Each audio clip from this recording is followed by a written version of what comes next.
নিয়ে যাও।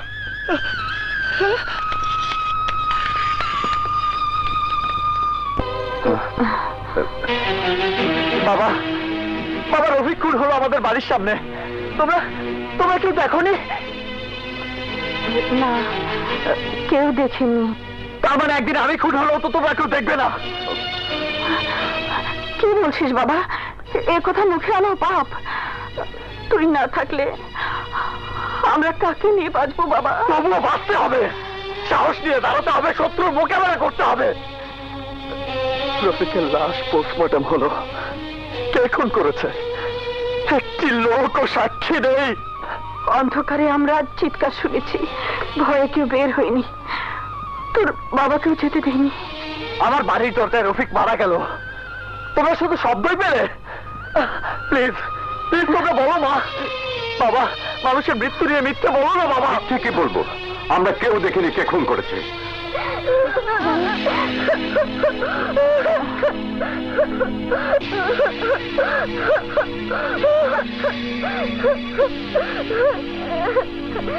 ভয় নেই বৃষ্টি, এই তো আমি আছি।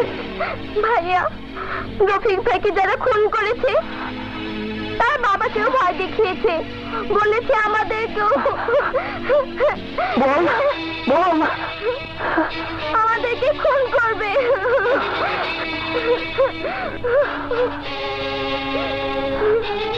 বাবা, তোমরা এত বড় সত্যটাকে লুকিয়ে গেলে?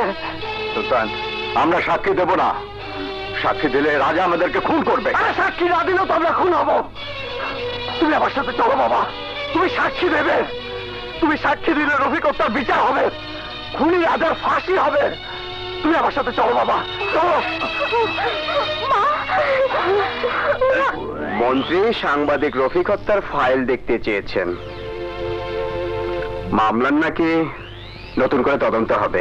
ও নিয়ে ভাবেন না স্যার, শুধু শুধু তদন্ত হবে, কারণ মামলার কোনো বাদীও নেই, সাক্ষীও নেই। সাক্ষী আছে অফিসার সাহেব, সাক্ষী আছে। আপনারা? আমরা এসেছি রফিক হত্যার মামলা করতে। আমার বাবা সচক্ষে দেখেছে রফিককে কারা খুন করেছে। আপনার বাবা মামলাও করেননি, সাক্ষীও দেবে না। উনি কোনো ঝামেলাই পছন্দ করেন না। বলো বাবা, তুমি মামলা করবে, সাক্ষী দেবে? বলো বাবা। হ্যাঁ, আমি মামলা করব, সাক্ষী দেব। আহা, আপনার বাবা বুড়ো মানুষ, কেন এই সমস্ত ঝামেলা উনাকে জড়াচ্ছেন? লোকটা তো এই মামলা লড়তে গিয়ে মারা যাবে। থাক থাক, রফিক হত্যার মামলার বাদী হয়ে এই মামলা লড়তে গিয়ে আমি যদি মারা যাই তাহলে আমার আত্মা শান্তি পাবে। রফিক হত্যার কথা লুকিয়ে রেখে আমি অপরাধ করেছি, তাই ওই সন্ত্রাসী খুনি রাজাকে ফাঁসিতে লটকাতে পারলে আমি গর্ব করে মরতে পারবো। আপনি মামলা নিন ওসি সাহেব, মামলা নিন। উত্তেজিত হবেন না, আপনি আমার বাবার মতো, তাই কথাটা বলছিলাম। না ওসি সাহেব না, আমার বাবা আপনার মতো সন্তানের পিতা হলে আমি আত্মহত্যা করতাম। মামলা নেন। অফিসার, ওনাদের এফআইআরটা ভালো করে লিখুন। জি স্যার, ও নিয়ে ভাববেন না, আপনারা আসুন। হ্যালো, কে? ওসি, কও কি হয়েছে? মাথা কি খারাপ হয়ে গেছে? মাল খাইলে আমার আর মামলা লইলে অগ। রাজা ভাই, কিছুই করার নেই। মন্ত্রী সাহেব অর্ডার দিয়েছেন মামলা তদন্ত নাকি নতুন করে হবে। সেই সূত্র ধরে সাংবাদিক সুলতান তার বাবাকে নিয়ে এসে মামলা করেছে। ওরা আইছে আইছে, তাই তুই মামলা নিবি কেন? আমার লগে গাদ্দারি করলে তোর ফ্যামিলি সুদ্ধ আমি খাইয়া ফালামো।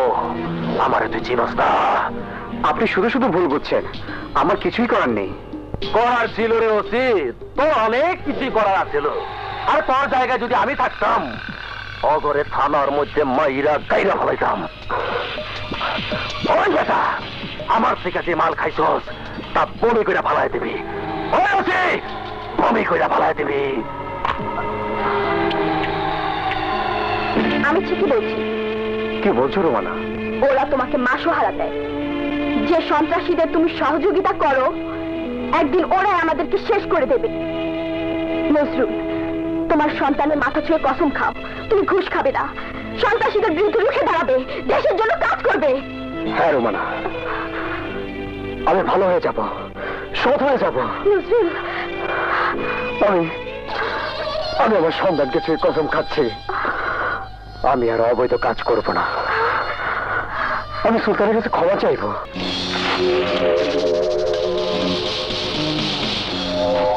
খবর চাই দালালের বাচ্চারা, নতুন খবর। হুজুর, আপনার ওসি নজরুল আর আপনার চিরশত্রু সুলতান হাতে হাত মিলাইছে। আমার টাকা খায়া কেউ হজম করতে পারবো না। তারপর হুজুর, আপনার রানী শব্দ কইয়া দিতেছে হুজুর, আপনি রাজা, যে রানীরে পাওছেন সেই রানী। বেটা জলদি ক, নাইলে বাড়ি কোন লাগবে না। হ্যাঁ গোলকে দেখছি।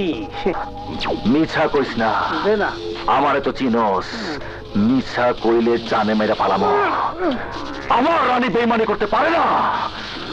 বেইমানি করছে, নিজের চোখে দেখছি। সুলতান রে ভালোবাসে।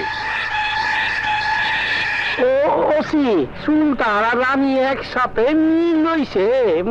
আপনারে দুনিয়া থেকে সরায় দেওয়ানের শপথ করছে। ওই মাইয়া যে এত বড় 2 নম্বর তা বুঝা পারি নাই। কালুর ধান্দায় নামাই দিলে এতদিনে অনেক টাকা ব্যবসা করতে পারতাম। ওই মাইয়ারে আমি খুন করব। ওই মাইয়ার সুন্দর মুখটা আমি অ্যাসিড দিয়া জ্বালায়া দেব।